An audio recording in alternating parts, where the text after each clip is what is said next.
I. Welcome back, welcome back, welcome back. Part two. Let's get it in, let's get it in, let's get it on.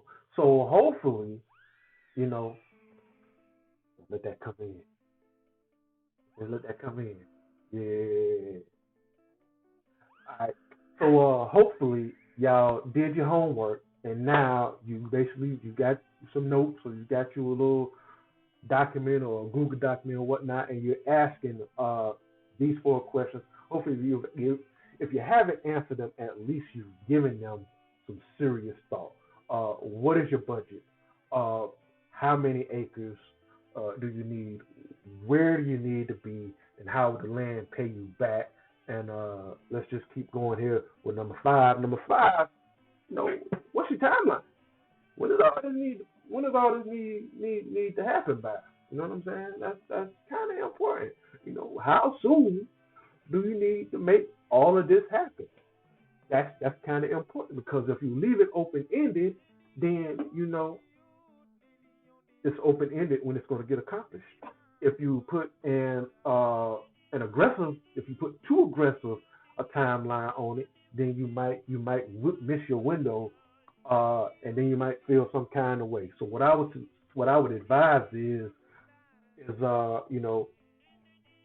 I might touch on this in a later video, but do three layers, or do three zones. Do like one that's like as soon as possible. Do one that's like intermediate distance, and then do a long term one that's kind of like you don't want to do, but that's what you're comfortable with, and just try to fit somewhere within that range or whatnot.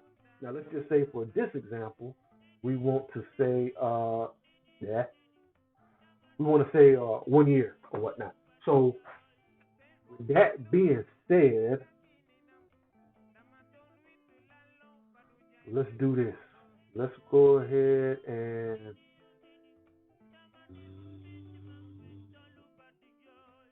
zoink. We're just gonna do a little bit of magic right here as we get into this process. Oh my God, no, no, no, no, no.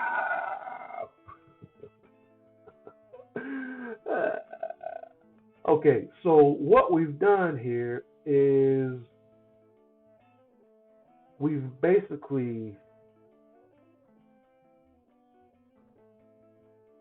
we've basically gotten much more uh, precise with our answers here. Our budget is still the same. We still got 50. You know what I'm saying? We want to drop on this. Uh,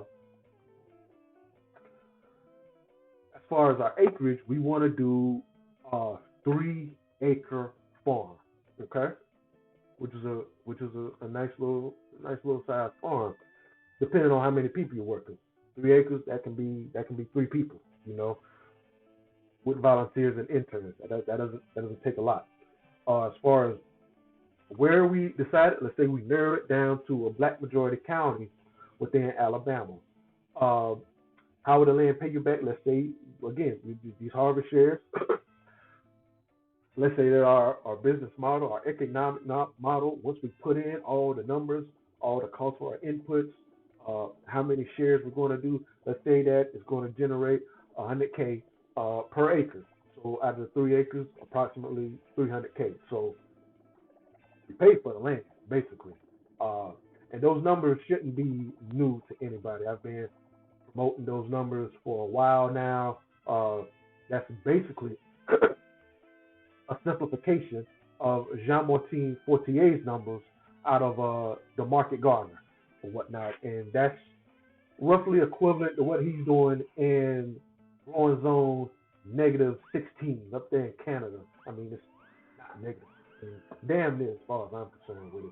They're like growing zone 1 or 2, some ridiculous bullshit. But they're up there in Canada. They're doing these type of numbers. Now we're down here. Why aren't we doing these numbers? I don't know, but we're gonna actually manifest this uh, here in Mississippi or whatnot.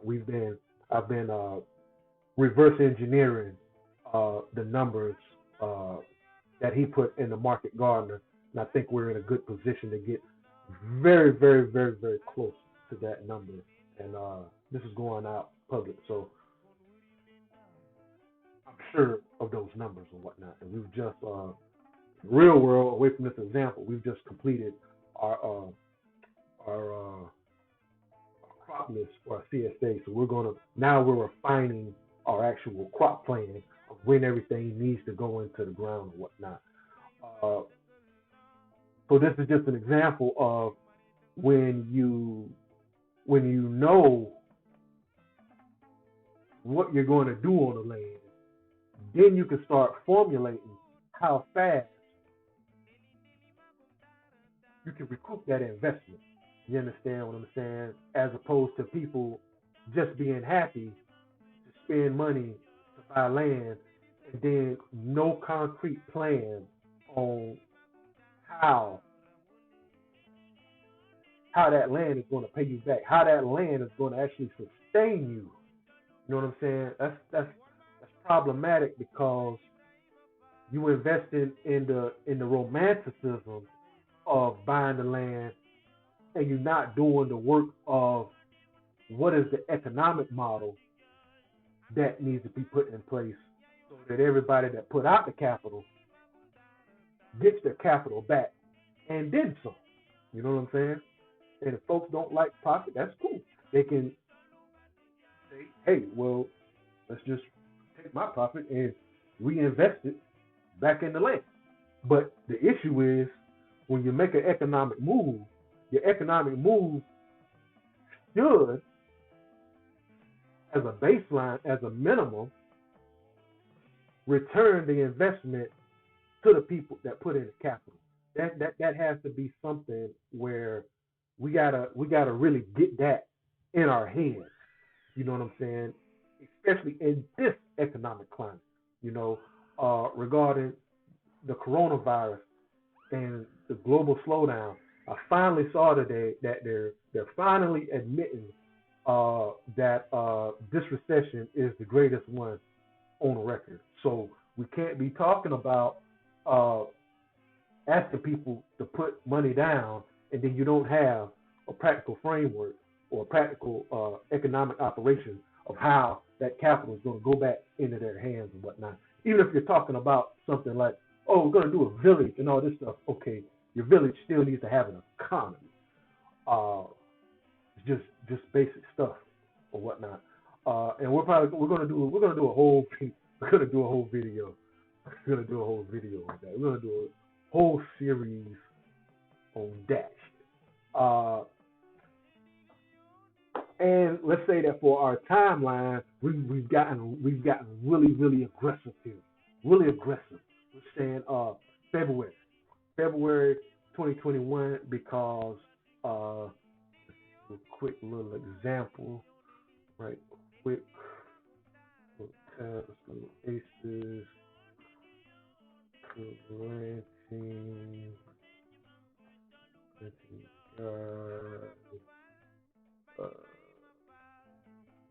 here now. Yeah.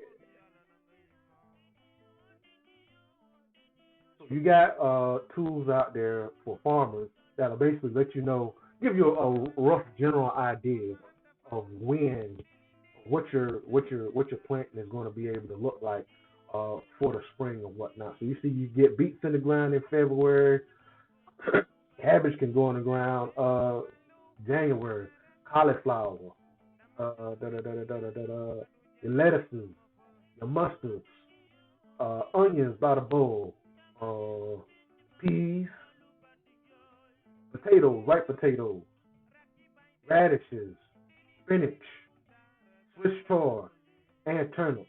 So these are all things that can go in the ground in February so that your harvest shares can start, delivering fairly early. And again, that's a whole nother separate video. We're kind of bleeding this example, with what we're actually going to be doing with the Maroon Way farm here, just to try to keep it as practical as possible. So if you're trying to set up a farm and you want to do, community supported agriculture, and you want to be doing a subscription-based model, and you want to try to get people food as fast as possible, then like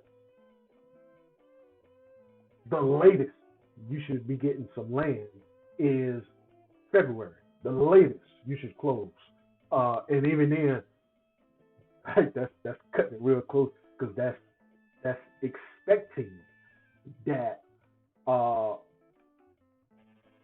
that soil is good to go. You know what I'm saying?